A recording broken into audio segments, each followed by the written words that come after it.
네, 안녕하세요. 실시, 어, 오늘이 실시간 방송이 있는 날인데요. 제가 시간을 지키지 못했습니다. 갑작스럽게 두통이 좀 심하게 와가지고, 약을 먹고 나니까, 시간이 지나니까 좀 나아지네요. 어, 간단한 내용이니까요. 좀 말씀을 드리도록 하고, 실방은 내일, 그러니까 월요일 밤 9시에 개별 종목별로 어, 리뷰를 하도록 하겠습니다. 자, 오늘은 시황에 대한 내용인데요. 지금 주식시장이 완전히 도박판처럼 돌아가고 있죠. 급등, 급락, 뭐 완전히 뭐 패닉 상태라고 봐야 됩니다. 이런 상황에서 어, 우리는 가능한 한 이런 상황에 대한 팩터, 원인을 분명하게 좀 체크해야 될 필요가 있거든요. 근데 시장은 어, 좀 잘못된 정보를 우리들한테 전달하고 있는 것 같아요. 그래서 미리 좀 말씀을 드리고 내일 또 본 방송을 시작을 할게요. 자, 제롬 파월이요. 통화 정책에 대한 일정을 발표를 했죠. 중요한 것은 빅 스텝이다, 자이언트 스텝이다 이게 아니고요. 올해 안에 통화 정책에 대한 일정표를 싹 공개를 했어요. 굉장히 이례적인 어, 행동이거든요. 미리 내가 어떤 방향으로 갈 것이다라고 미리 알려주는 경우는 굉장히 이례적이에요. 자, 그래서 이 부분을 시장에서는요, 어, 불확실성에 대한 제거 또는 또 파월에 대한 신뢰 이런 걸로 해가지고 시장이 폭등을 했습니다. 4%대 상승이 나왔죠. 나스닥이. 문제는 그 다음날 갑자기 시장이 폭락해 버려요. 올랐던 것을 전부 다 반납을 하고 그 다음날까지 이틀 연속 하락을 해버립니다. 이 부분에 대해서 여러 가지 전문 채널이라든가 애널들은 통화 정책이 굉장히 매파적이었는데 비둘기적인 것으로 착각을 했다. 오인을 했다. 그러니까 제 해석을 해서 보니까 이게 굉장히 악재더라. 그래서 주가가 폭락했다. 지수가. 이렇게 해석을 하고 있거든요. 한번 여러분 가만히 생각 좀 해보자고요. 몇 천억씩 굴리고 몇 조씩 굴리는 플레이어들이 아니 그 통화 정책을 이해를 못해 가지고 착각을 할 정도로 미련한 사람들일까요? 그렇지 않겠죠. 그렇게 해석을 한다는 것은 정말 그렇게 해석하는 사람들한테 문제가 있겠죠. 절대 그건 아니라고 봐요. 물론 제가 지식이 짧은 것은 사실이겠지만 아니 시장 참여자들이 어떤 사람들이에요. 수조 원씩 수십조씩 수천억씩 굴리는 사람들이 아니 통화 정책이 어떤 건지를 이해를 못하고 다음날 스탠스를 바꿀 정도로 그렇게 허술한 사람들이 아니잖아요.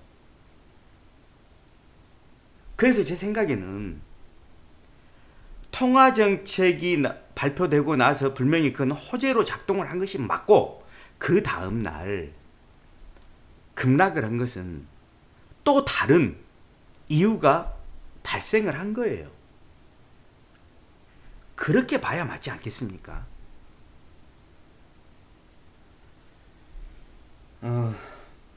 제가 이 말씀을 왜 드리냐 그러면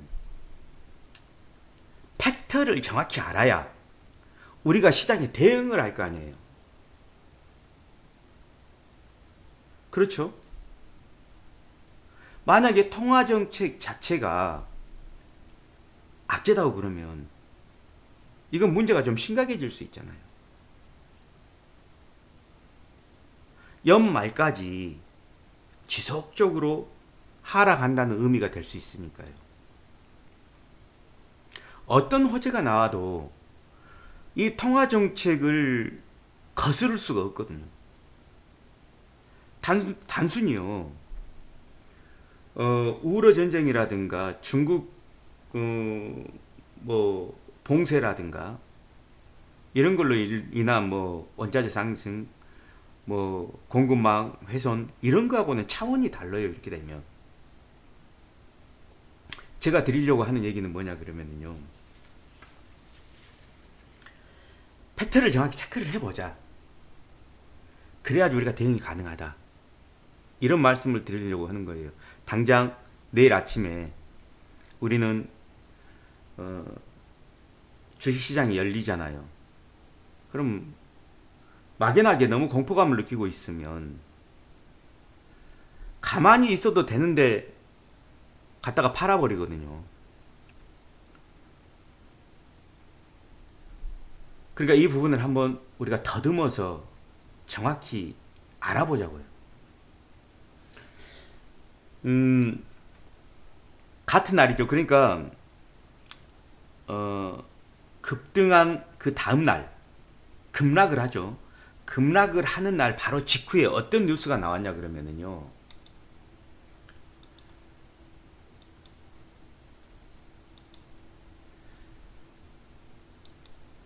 속보로 9월 달에 열리는 중국 항저우 아시안 게임이 있거든요. 이것을 중국 정부에서 무기한으로 연기를 시켰어요. 다시 말씀드리면 자, 처음에 상하이가 봉쇄가 됐죠. 그리고 베이징도 봉쇄가 돼요.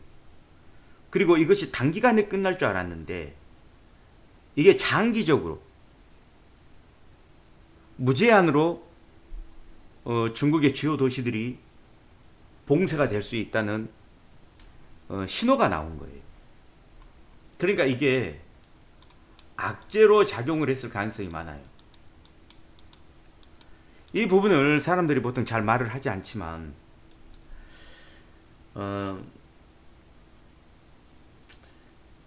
플레이어들이 전문 플레이어들이 통화정책에 대한 오인, 착각 이걸로 인해 가지고 급락이 나온 것이 아니라 새로운 악재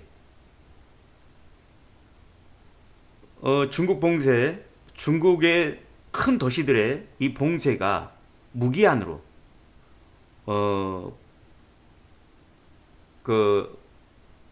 봉쇄될 수 있다. 단시간에 해제되지는 않을 것이다. 라는 부분이 이 뉴스가 아마 나스닥에 급락을 가져온 팩터가 아닐까. 그렇다면 이 부분은요.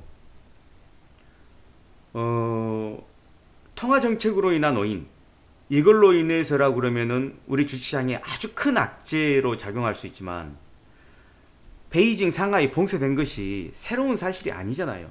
물론 무기한으로 이 부분이 예를 들어서 뭐 정치적으로 봤을 때 제로 코로나를 공산당이 중국 공산당 애들이 제로 코로나를 강행을 하고 있기 때문에 이 부분을 자기네들 그 당대회 그러니까 시진핑 3년임을 위해서 지금 개최되는 당대회 때까지 제로 코로나 상태를 끌고 나가기 위해서 중요 도시들, 큰 도시들을 봉쇄할 가능성이 있는 건 사실이에요.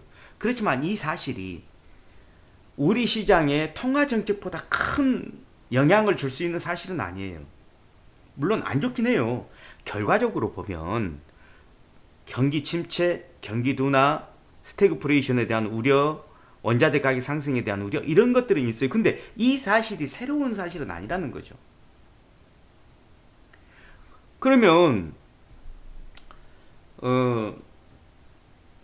이 부분은요, 언제든지 일주일 후에라도 2주 후에라도 여러분 오미크론에 대한 거 우리는 겪어봐서 잘 알잖아요. 우리 같은 민주국가에서는 위드 코로나를 했잖아요. 저놈들은 공산당들이니까 제로 코로나를 하는 무식한 저런 짓을 하는 것이고요. 그러니까 근데 결론적으로 보면은요, 저런 무식한 방법, 도시를 봉쇄해버리고 집 밖으로 못 나오게 하는 저런 무식한 방법이 오미크론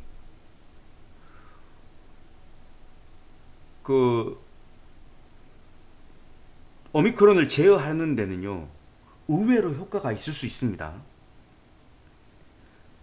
우리는 위드 코로나를 하려고 했기 때문에 힘겨운 과정, 치료제를 개발하고 백신을 맞추고 하는 과정이 필요했지만, 오미크론이라는 놈은 일주일만 격리시켜버리면은 자동적으로 낫잖아요. 우린 그걸 알고 있잖아요, 이미.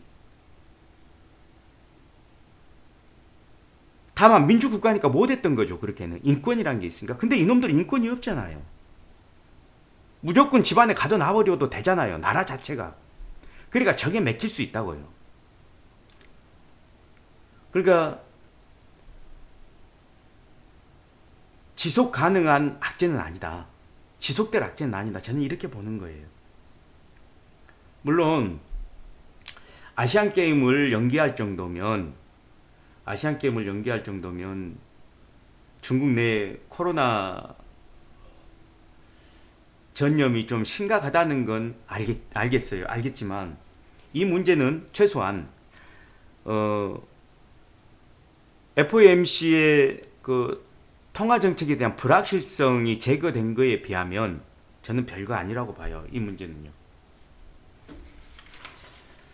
아마 내일 우리 장이 또 시작되면 뭐 하루 이틀 지나면 이 문제는 충분히 다 반영이 될 것이다. 그렇게 큰 폭락이 나오거나 그러진 않을 것이다. 저는 이렇게 판단을 하는 거예요.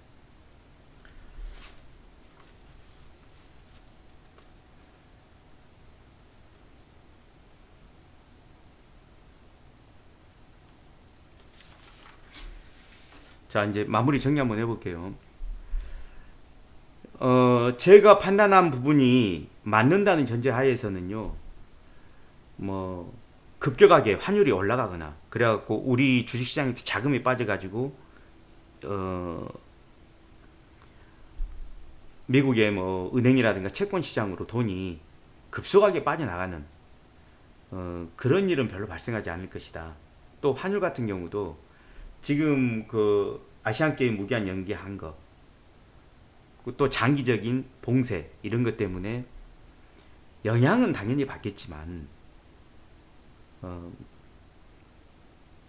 그렇게 큰 영향을 주지는 못할 것이다.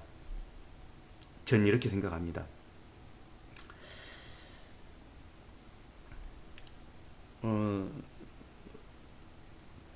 두려움을 갖는다는 건 아주 좋아요. 그러니까 우리는 두려움을 방어하기 위해서 지수가 오를 때마다 주식을 조금씩 팔아왔잖아요. 지금 다들 현금을 조금씩 가지고 계실 거니까요. 지수가 떨어지면은 있잖아요. 지수가 떨어지고 내가 갖고 싶었던 종목이 가격이 떨어져가지고 내가 원하는 가격까지 왔다 그러면 이제는 뭐 조금씩 추매를 해도 될 때가 아닌가 싶어요. 이제 저는 간단히 제가 뭐 감히 주식시장에 대해서 남들이 예측 못하는 걸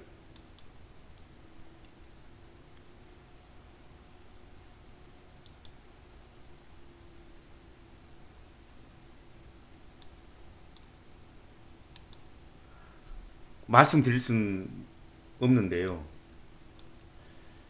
자, 우리 지수거든요.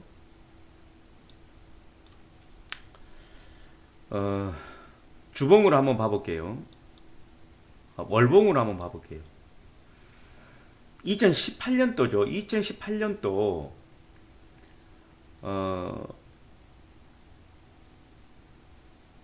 1월 달, 2월 달에 보면은요. 우리 지수가 2607포인트까지 올라갔었어요. 2600포인트대였죠. 지금 우리 지수 한번 봐보세요. 2600포인트예요. 그러니까 2018년도 같으면은요, 삼성전자도 실적이 좋을 때였어요. 지금 실적하고 그거 맞먹을 때였고요. 우연의 일치로 이때가 조금 우리나라가 좀 평화로울 때였어요. 남북 정상회담도 이때쯤에서 있었고요. 그래가지고 기대감이 좀 충만할 때였습니다. 이때가 2600포인트였어요. 제가 이제 말씀드리려고 하는 것은 이때는요, 유동성이 막 공급되거나 그럴 때가 아니었어요. 미국이 유동성을 공급할 때는 2020년도였죠. 그러니까 2018년도에 2600포인트였어요. 그러니까 유동성하고 상관없이 2600포인트까지 갈 수가 있어요, 우리는. 근데 지금 2644포인트예요. 떨어져 봤자 겨우 2% 3% 떨어지면은 2018년도 우리 코스피 지수하고 비슷해지는 거예요. 우리가 3300포인트에서 떨어지기 시작해가지고 지금 2600포인트대까지 왔는데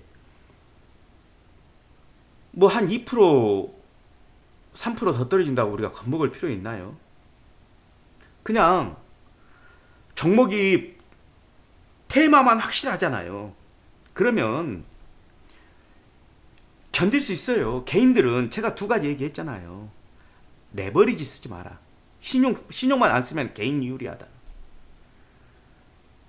그 다음에 지수가 조금씩 오를 때마다 팔아라. 왜? 대세 하락장이기 때문에. 대세 하락장이 그냥 다이렉트로 밑으로 떨어지는 게 아니잖아요. 올라갔다 내려가고 내려갔다 올라가고 이렇게 횡보를 하는 것이기 때문에 지수가 올라갈 때는 팔고 지수가 많이 떨어질 때 그때는 좋은 종목은 사고 이렇게 하면 이런 대세 하락장에서도 얼마든지 대응이 가능하다는 거예요. 제가 지금 말을 할 때마다 머리가 좀 울려서 좀 발음도 이상하고 그러네요. 그렇긴 하지만 어찌됐건 이런 주식 시장이 도박판처럼 돼버린 상황에서는요, 원인 체크를 하는 것이 굉장히 중요하고요.